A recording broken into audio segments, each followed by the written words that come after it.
신적 사랑이라는 제목으로 하나님의 말씀 증거하겠습니다. 요즘은요, 그냥 사랑한다 그렇게 말 안 하고 추앙한다 그렇게 말한답니다. 드라마에서 나왔다는 말인데 아마 그 작가가 기독교적 세계관을 갖고 있지 않나 생각이 되는데, 사람에 대해서는 뭐 추앙한다 그런 표현은 안 쓰죠. 우리가 하나님을 사랑한다 할 때는 말 그대로 높이 우러러보는 추앙이 필요합니다. 사랑이라고 하는 말 속에도 차원이 있다 그 얘긴데요. 그러니까 사사로운 개인 간에 있어서의 사랑도 그 상대방을 향한 간절한 마음, 내가 저 사람을 위한다, 내가 어려움이 있어도 저 사람을 지키겠다라고 하는 그러한 사상이 필요합니다. 좀 더 고차원적으로는 내가 나라를 위해서 내 한 몸 바쳐 충성하겠다, 그래서 나라를 위해서 목숨을 버려서 그 사랑을 실천한 사람들, 그 마음속에 있는 애국심, 애국사상, 그런 사상이 결국 나라 사랑이라고 하는 것을 실천해내는 겁니다. 우리가 하나님을 사랑한다 할 때는 또 그 이상의 우리의 영적 사상들이 필요하죠. 참된 사랑은 그 사랑의 대상이 되는 겁니다. 하나님께서 사람을 사랑하신 그 표현으로서 그가 친히 사람의 몸을 입고 이 땅에 오셔서 사람이 되셨죠. 그게 하나님께서 우리를 사랑하신 증거였습니다. 이제 우리가 하나님을 사랑한다 할 때 그 증거는 무엇인가? 우리가 하나님 되는 겁니다. 우리가 하나님이 어떻게 될까? 하나님의 본체가 될 수 없으나 우리는 그의 사랑하는 하나님의 자녀가 되고, 또한 하나님의 사람이 되어갈 때 이것이 하나님을 사랑하는 증거가 되는 겁니다.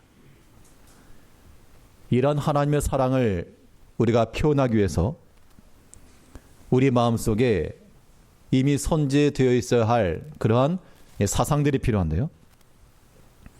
이런 사상 속에서부터 하나님 사랑이 나오는 겁니다. 그러면 하나님을 사랑하는, 마치 그리스도께서 성육신 하신 것과도 같은 그런 차원에서의 하나님 사랑, 그런 신적 사랑이 우리 가운데서 실천되기 위해 우리가 이미 갖추고 있어야 될 그런 사상들은 무엇인가?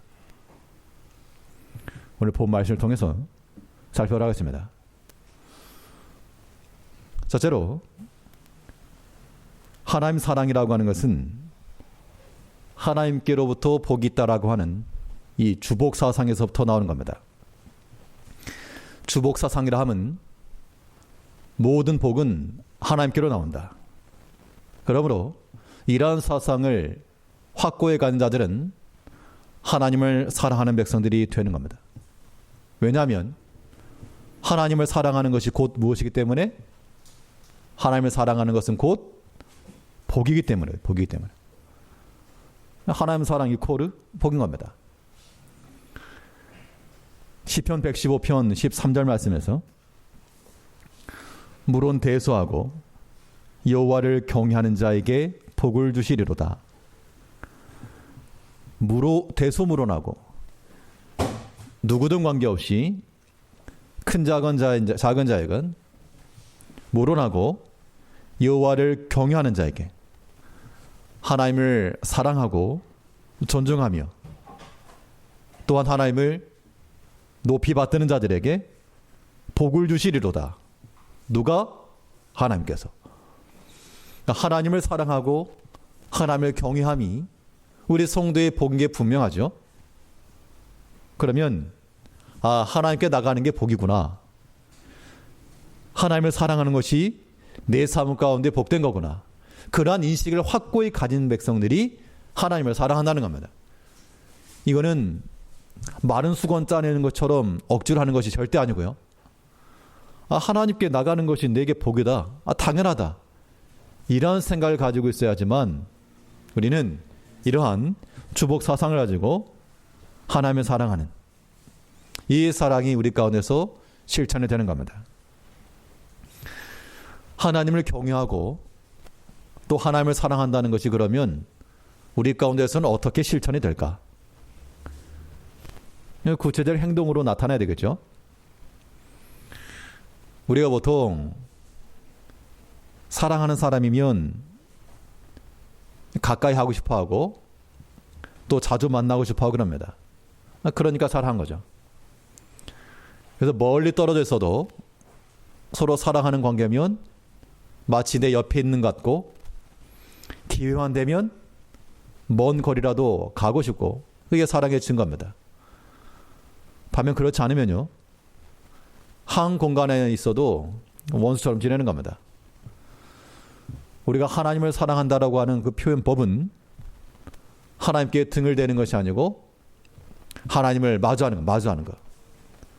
하나님께 가까이 나가는 것. 이것이 하나님의 증거, 사랑의 증거요.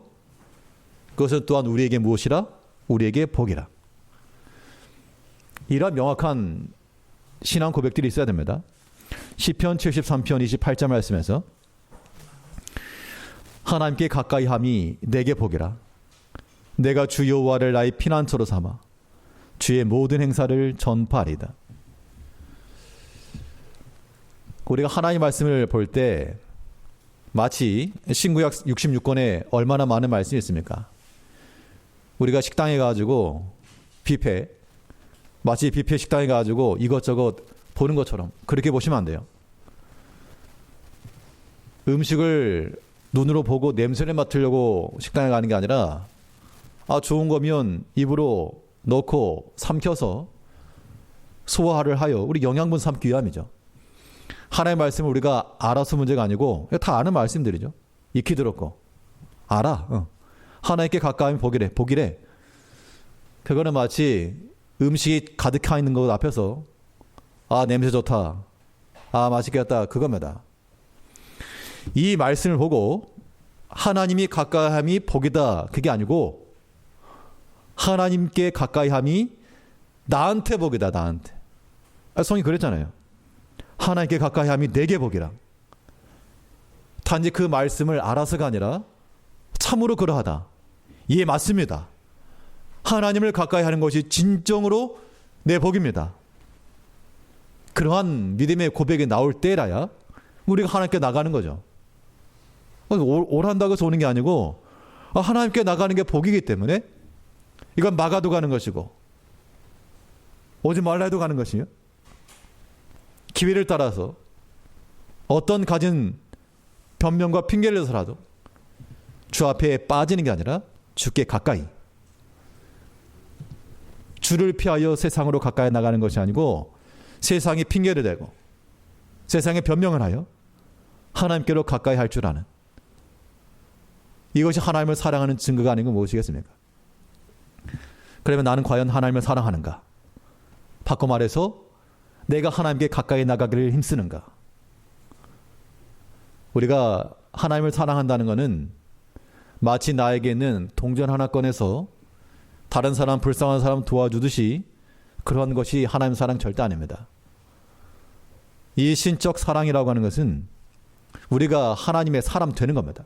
마치 하나님께서 그 그리스도를 우리 가운데 보내셔서 사람 되게 하신 것처럼 우리가 완전히 이 세상의 것을 포기하고 예수님께서 하늘 영광을 다 내려놓으시고 사람이 되신 것처럼 우리 이 땅의 것을 포기하고 하나의 복된 자가 되기로 결단하는 것, 이것이 하나님 사랑, 이 신적 측면에서 하나님 사랑인 겁니다. 하나님을 사랑하는 것이 우리의 복인데 전 동의할 수 없습니다. 왜 하나님을 사랑하는 것이 복입니까? 우리는 성경을 믿는 거니까 복의 근원이 하나님이죠. 그래서 우리는 하나님 믿는 겁니다. 반대로요. 하나님을 사랑하지 않으면 복이 반대겠죠. 오늘 본문에서 뭘 말하는가 하면 하나님을 사랑해도 되고 안 해도 되는 그런 선택이 우리 가운데 있는 것이 아니고 하나님을 사랑하지 않으면 우리 가운데 화가 있을 거라 그래요. 화가 있을 거라.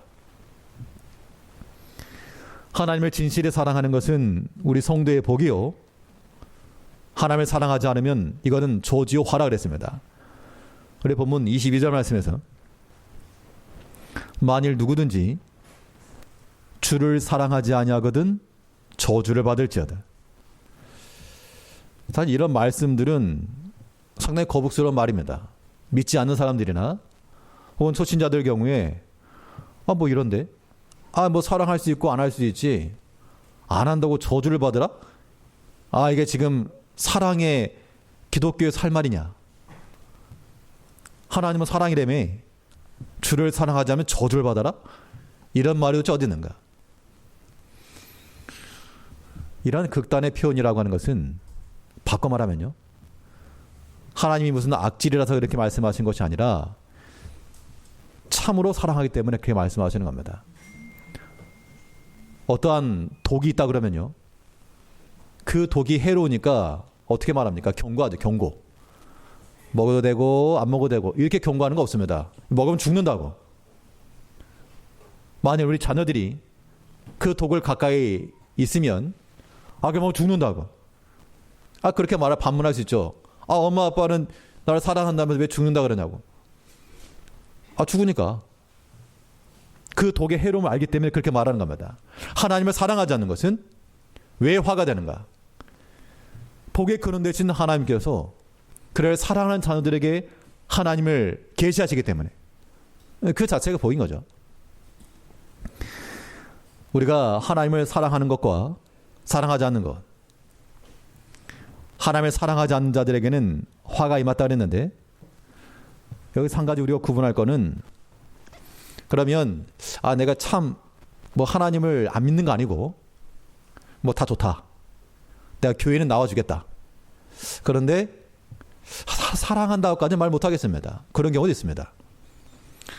내가 기독교를 반대하지도 않고 굳이 하나님 미워하지도 않고 그렇습니다. 그런데 사랑한다라고 말하는 게 좀 그렇습니다. 이 두 말이 같은 말처럼 들리지만 전혀 다른 겁니다. 어떤 두 사람이 있는데요, 남녀 간의 관계라고 생각해 봅시다. 우리 청년들 있으니까. 어떤 사람이 상대방에게 난 당신 미워하지 않습니다. 그러면 고맙습니다. 그럴 사람 없을걸요? 미워하지 않는다고? 미워하지 않는 말이 사랑한다는 말과 동일시될 수 없죠. 우리의 신앙적 표현을 통해 사랑한다라고 하는 고백이 나올 때 그 관계가 참된 겁니다. 우리가 하나님을 사랑한다 할 때 마찬가지입니다. 저 하나님 안 미워해요? 그 말인즉슨 안 미워하니까 나도 건드리지 마요? 그러는 거죠. 중립적으로 살겠습니다. 근데 그것은 하나님을 사랑하는 신적 사랑 될 수 없습니다. 우리 입에서부터 하나님을 사랑합니다라고 하는 그러한 신앙 고백들 나와야 됩니다. 이 작은 한마디가 우리 인생을 바꾸는 겁니다. 실제로요. 기도하실 때도요, 요 마디가 한마디가 쉬울 것 같지만 그러나 또 어려운 사람은 절대 못 나오는 말입니다.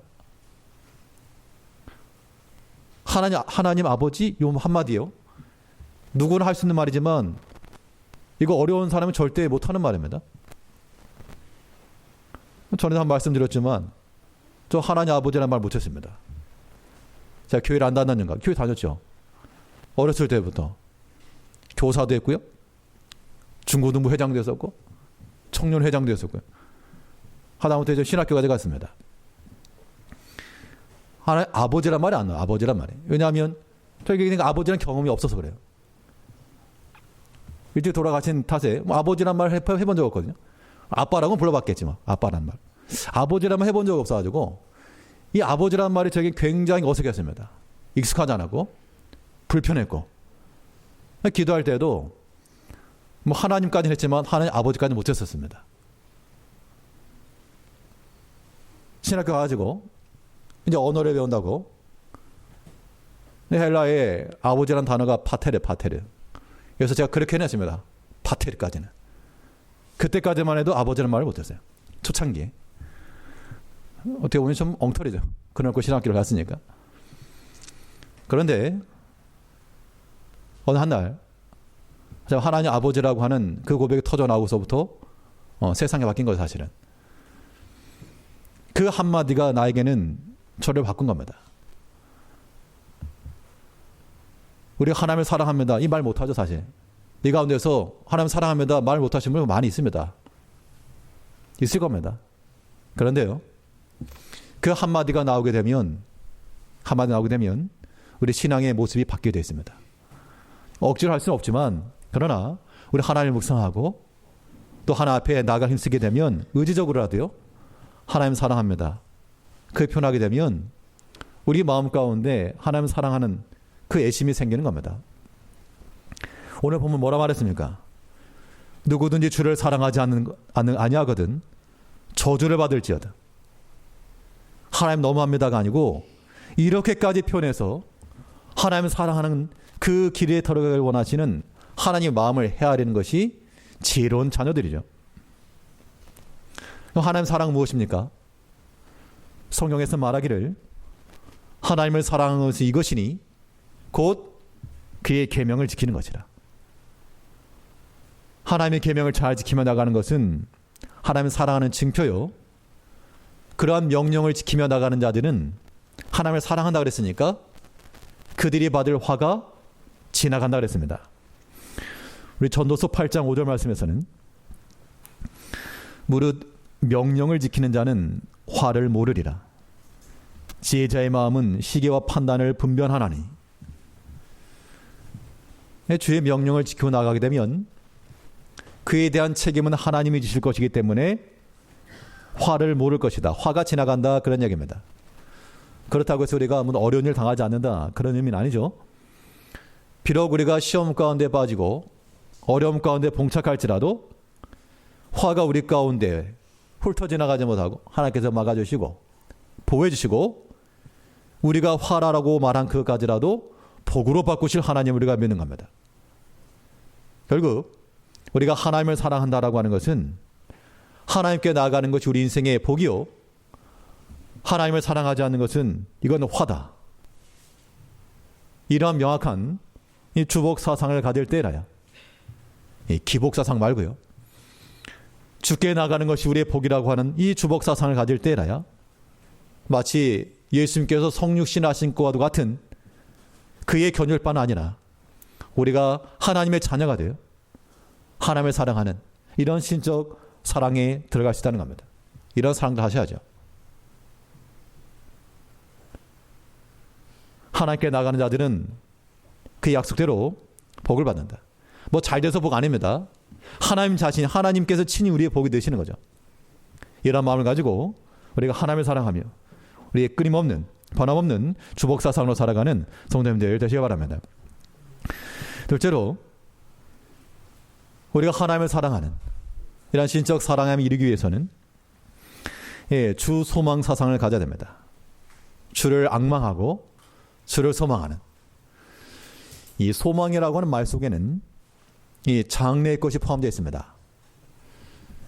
우리의 모든 삶에 있어서의 모든 미래의 것, 장래의 것이 다 하나님 안에서 기대치로 모아질 때 그것이 바로 주 소망 사상인 거죠. 주께 소망이 있어야지 하나님을 사랑하는 거죠.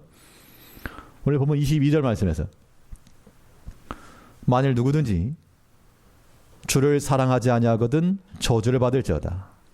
주께서 임하시느니라. 저주가 선포된 후 주께서 임하시느니라. 저주라고 하는 말은 아나테마, 그 뒤에 바로 마라나타. 이 아람어 어떤 번역본에서는 이 마라나타, 마라나타, 마라나타 3번 기록되어 있습니다. 만일 누구든지 주를 사랑하지 않으면 저주를 받을 것이나, 이건 경고죠. 그러나 이 경고 속에 들어있는 확신은 무엇입니까? 주를 사랑하는 자들은 그 안에서 은총과 복을 받을 것이다. 하나님께서 우리 가운데 함께 하실 것을 믿고 나가는 자들, 그들은 지금 현재적인 것에 막혀 땅의 것으로 만족하거나 그걸 택하지 않을 것이다. 우리가 주에 대한 이 소망, 주께서 우리 가운데 임하실 것이라고 하는 이런 마음을 가질 때 우리가 세상을 사랑하지 않고요, 하나님을 사랑하며 살아갈 수 있다는 겁니다. 하수보다 더 뛰어난 고수는 한 수 앞을 내다보는 겁니다. 그 고수보다 더 탁월한 고수는 두 수 앞을 내다보겠죠.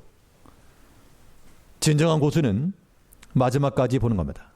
그런 측면에서 우리 성도들은 다 세상 가운데서의 고수들이죠. 우리의 마지막 수는 무엇입니까? 우리의 마지막 수는 마라나타, 마라나타. 주께서 영광 중에 다시 오실 것이라. 이 결론을 우리는 두고 그 소망 중에 나가는 겁니다. 이게 먼 미래 일만 아닙니다. 남의 일 하는 것처럼 들릴 수 있지만 이것이 이제 우리의 개인의 삶 가운데서, 우리 인생의 길 가운데서 우리가 어떤 믿음으로 살아갈 때 주께 대한 소망을 가지고 살게 되면 그 소망이 장차 우리 가운데서 실상이 될 것이라. 그래서 하나님께 소망을 두는 것을 다른 말로 말하면 믿음이라 말하는 겁니다. 나에게 믿음이 있냐 없냐, 믿음의 그 근본이 우리 자신에게 있는 것이 아니고 우리 바깥에 있는 겁니다. 그 믿음의 대상이신 하나님을 내가 얼마만큼 소망하고 신뢰하고 의지하는가, 그게 우리의 믿음의 깊이가 되는 겁니다. 그래서 이러한 주를 향한 신뢰와 소망을 가지고 나간 자들은 그 믿음에 따라 우리의 간구하는 바들이 실상이 될 것을 말씀하고 있죠. 히브리 11장 1절 말씀에서는 믿음은 바라는 것들의 실상이요 보이지 않는 것들의 증거니 선진들이 이로써 증거를 얻었느니라. 믿음은 바라는 것들의 실상이랍니다. 이런 확고한 마음을 가져야지만 이런 사람들이 주께 기도하는 거죠. 믿고 나가면, 우리 모든 소망을 주께 두고 나가면 그 모든 것들이 하나님께서 우리에게 실상으로 만들어질 것이다. 보이지 않는 것들의 또한 증거이다. 그러니까 우리가 하나님을 사랑한다는 것은 눈에 보이지 않는 하나님을 어떻게 사랑할 것인가? 우리가 그 하나님을 우리의 마지막 최고의 결론으로 두고 그 목적지를 향해 나갈 때 우리가 하나님을 향한 그러한 사랑을 실천하는 겁니다. 바울도 그렇게 말했습니다. 내가 다 완전히 이루었다 한다 아니요, 표대 대신 그리스도를 향하여 내가 지금도 달려간다. 그 목적지가 표대 대신 그리스도라 명확히 설정되었고 그 좌표가 고정되었기 때문에 그리로 향하여서 힘있게 달려가는 것, 그것을 가리켜 바울은 내가 하나님을 향하여 소망을 가지고 있다. 여러 가지 어려움 중에라도 내가 주를 믿고 나간다. 이 주 소망 사상을 상실하지 않고 나갔다는 겁니다. 우리 모든 성도들 마찬가지입니다. 우리 개개인의 삶 가운데서 우리의 모든 미래적인 속한 미래 일들, 장래의 모든 일들을 우리는 다 주께 의탁할 줄 알아야 됩니다. 이 소망이라고 하는 것은 장래의 소망이지만 우리가 현재를 건너뛰고 미래가 있을 수 없듯이 장래의 소망을 가지며 산다는 것은 우리의 현재적 삶에 있어서도 이 소망이 유지가 되어야 됩니다. 소망의 연속이죠. 우리 여러 가지 어려운 형편과 상황 속에 있을지라도 단지 먼 미래의 소망, 뜬구름 잡는 이야기 아니고 지금 현실, 지금 현재도 소망 중에 나가야 되는 것이 주 소망 사상의 내용이죠. 우리 본문 23절 다시 보시면 주 예수 그리스도의 은혜가 너희와 함께하고, 주께서 임하신다, 마라나타, 먼 미래 일만 말씀한 게 아니고 지금 현재 이 고린도 교회가 심히 어지러웠죠. 내 분파로 나뉘었고 또 남녀 성별의 문제, 세대 간의 문제, 빈부의 문제, 아무튼 세상에 있을 법한 모든 문제는 다 있었던 교회가 고린도 교회였습니다. 그 혼란한 그 자리에 그러나 너희 가운데 주 예수 그리스도의 은혜가 너희와 함께하기 원한다. 그들의 현재적 삶에 있어서 하나님의 은총이 함께하고, 바울이 그렇게 성도들에게 권했다는 것은 성도들의 삶 가운데 하나님의 은총과 그리스도의 은혜가 함께하길 너희도 구하라, 그 이야기입니다. 우리가 주를 향하여 소망을 가진다 할 때는요, 지금 현재도 마찬가지입니다.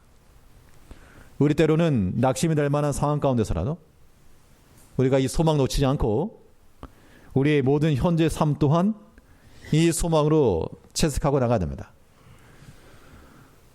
우리 가운데 어려움 당하시는 분들 많이 있죠. 뭐 물질 어려움도 있고 또 가정의 어려움도 있고 또 청년들이나 학생들 뭐 진학의 어려움, 취업의 어려움, 관계 어려움 다 있습니다. 그럼 이러한 어려움이 있게 되면 소망을 가지란 말이 참 사치처럼 여겨질 수 있죠. 이 상황에서 어떻게 소망 갖냐? 어떻게 감사하냐? 그럼 염려하고 근심한다고 해서 우리에게 복될 게 무엇입니까? 우리가 소망으로 살아간다라고 하는 증거는 우리 마음 가운데 있는 염려와 근심을 버리는 데 있습니다. 내가 지금 소망 가운데 가고 있는지를 어떻게 확인할 수 있는가? 그 내적 증거는 우리 마음의 여부를 보시면 돼요. 불안하다. 염려가 많다. 두렵다. 이건 지금 소망 가운데 없는 겁니다. 비록 현실이 그러할지라도 우리를 두렵게 하는 것이 지금 눈앞에 실제할지라도 성경에서 말하는 바는 두려워 말라. 무서운데 어떻게 안절합니까? 염려가 되는데 어떻게 염려하지 않고 근심이 되지 않습니까? 지금 당장 내 삶이 팍팍한데 어떻게 합니까? 이게 비어있기 때문에 채우면 되는데요. 무엇을 채울 것인가? 예수님께서 친히 말씀하신 대로 너희의 모든 염려와 근심과 불안과 두려움을 다 물리칠 수 있는 유일한 길은 나의 평안을 받아라. 주님께서 말씀하신 대로 내가 주는 평안은 세상에 주는 것 같지 않다. 그걸 가지고 염려하지 말고 불안하지 말라. 요한복음 14장 27절 말씀에서 평안을 너희에게 끼치노니 곧 나의 평안을 너희에게 주노라. 내가 너희에게 주는 것은 세상에 주는 것 같지 아니하라. 너희의 마음에 근심도 말고 두려워하지도 말라. 지금 이 말씀을 듣고 있던 제자들의 상황은 문을 걸어 잠글 정도의 그런 극심한 두려움과 또한 목숨의 위협을 느끼는 상황들이었습니다. 그런데 주님께서는 하신 말씀이 그 사람들의 제자들에게 강력한 무기를 좀 주든가 아니면 권총을 하나씩 안겨주든가 아니면 다른 사람들이 미워하지 않을 수 있는 그런 길을 열어주든가 그런 것도 없이 내 평안을 너에게 주노니 근심도 말고 두려워하지도 말라. 결국 주의 평안은 우리가 세상에 대해서 가질 수 있는 대세양할 수 있는 그러한 전략적 자산이요 무기인 겁니다. 우리 마음 가운데 우리 어떠한 시험이 있어도요 우리를 괴롭게 하고 두렵게 하는 어떤 것이 있어도 주의 평안을 우리가 가지기만 하면 그것이 우리 가운데 소망으로 변화될 수 있는 겁니다. 우리 개인의 문제예요. 두렵죠? 왜냐하면 우리 미래를 알 수 없으니까 두려우니까. 그러나 하나님께서 날 지키신다. 하나님께서 내 길을 인도하신다. 그거 믿고 나가면 우리 마음 가운데 염려나 불안 실제할지라도 건너갈 수 있다는 겁니다. 자녀들 보면 염려가 많이 되죠. 그럴지라도 내가 죽게 다 맡긴다. 내 거 아니고 하나님의 거다. 하나님 책임지실 것이다. 그 믿음이 있으면 우리 마음은 평안할 것이고 없으면 하나부터 열까지 다 고민해야 됩니다. 걱정해야 돼요. 그것을 결코 일이 해결될 수 없고 우리는 우리 모든 현실까지라도 하나님께 다 의탁하는 마음을 가지고 현재도 소망 중에 거하셔야 됩니다. 비록 나를 괴롭게 하고 근심케 하는 일이 있을지라도 주님의 평안을 내가 받고 그 평안 안에서 말씀하신 대로 마음에 근심도 말고 두려워하지도 말라.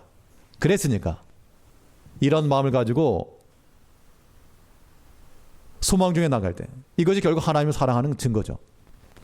부모와 자녀 관계 속에서 어린 자녀들이 부모의 말을 믿고 엄마 아빠가 나한테 이 약속했다.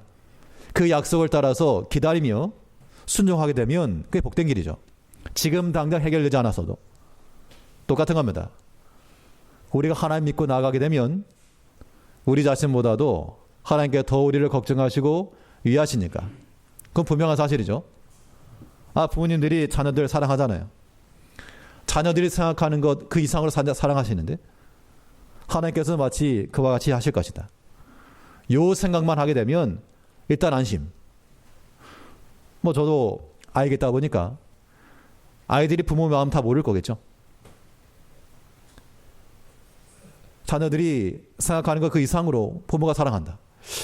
나도 그러는데 하나님께서도 나에게 그러지 않으실까? 일단 그거 생각하면 일단 오케이. 일단 나에게 결핍이 있고 부족함이 있고 어려움이 있어도 하나님께 날 사랑하시고 설마 하나님께서 나에게 악한 게 주실까? 좋은 거 주실 것이다. 그 믿음 가지고 나가면 얼마든지 우리가 하나님 의지하고 나갈 수 있다는 겁니다. 이러한 주를 향한 소망을 가지고 나가는 것, 그 자체가 하나님을 사랑하는 길이 되는 거예요. 이 한 주 동안에도 우리가 세상의 것을 염려하지 마시고 우리 개인의 문제나 가정의 문제나 자녀의 문제나 염려하지 마시고 염려되면 기도하고 주를 향하는 그 소망을 가지고 우리가 살아가야 됩니다. 또 하나님을 사랑한다라고 하는 것, 어떠한 사상에서 기인하는가? 주 마음을 품는 사상에서부터, 주심이죠. 주의 마음을 품는 그 사상에서부터 우리가 하나님의 사랑함을 신적 사랑이 가능하다. 주의 마음을 간다는 것은 일단 우리가 하나님 마음속으로 들어가는 거죠. 그 주의 마음 속으로 우리가 들어가는 데 있습니다. 하나님의 뜻이 어디 있는지 우리가 알고 하나님의 선한 마음이 무엇인지를 깨닫고 그래서 하나님의 기뻐하신 뜻을 우리 입장으로 취해 나가는 것. 이것이 주심이죠. 주의 마음. 이게 하나님의 사랑의 증거입니다. 마가복음 14장 36절 말씀에서 그러나 나의 원대로 마옵시고 아버지의 원대로 하옵소서 하시고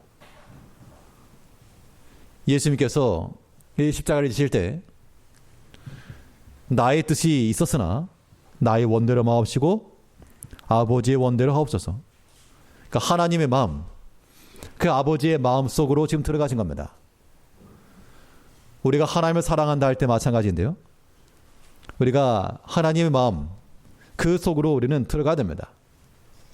그것이 우리가 거할 피난처요, 우리 안식처인데 그 하나님의 마음속, 그 품속으로 들어가게 되면 거기에는 우리의 생각하는 것 이상으로 하나님께서 예비해 놓으신 은총과 복이 있다는 얘기죠. 하나님께서는 하나님을 사랑하고 그 마음을 헤아리며 그래서 하나님을 경외하고 그 뜻을 따르는 자들에게 하나님께서는 그들과 그 자손들이 복을 받을 수 있도록 은총을 주시나 그랬습니다. 이런 거 믿고 신앙생활 하는 거죠, 사실. 신명기 5장 29절 말씀에서 다만 그들이 항상 이 같은 마음을 품어 나를 경외하며 나의 모든 명령을 지켜서 그들과 그 자손이 영원히 복받기를 원하더라. 이게 하나님 마음이라는 겁니다. 너희가 복받기를 원한다.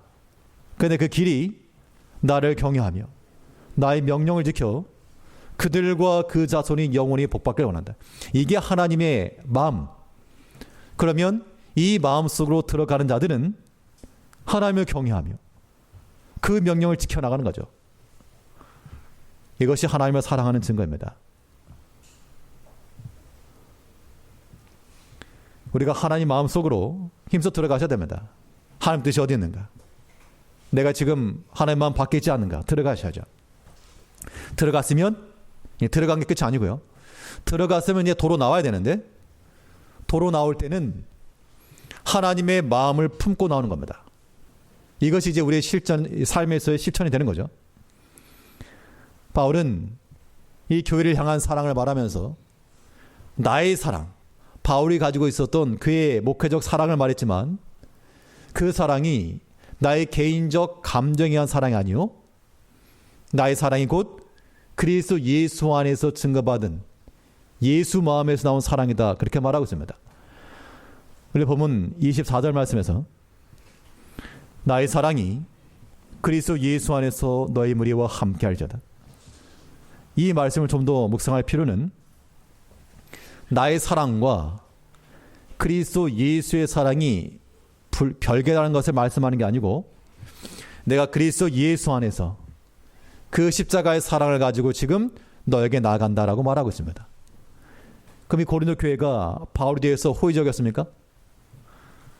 4분의 1, 반쪽도 아니고 4분의 1만 지지하는 그런 상황이었고 더 많은 사람들이 도리어 핍박하고 반대하고 오해하고 그런 상황 가운데서 바울은 내가 너희를 사랑하는데 그냥 이거 가짜 아니다.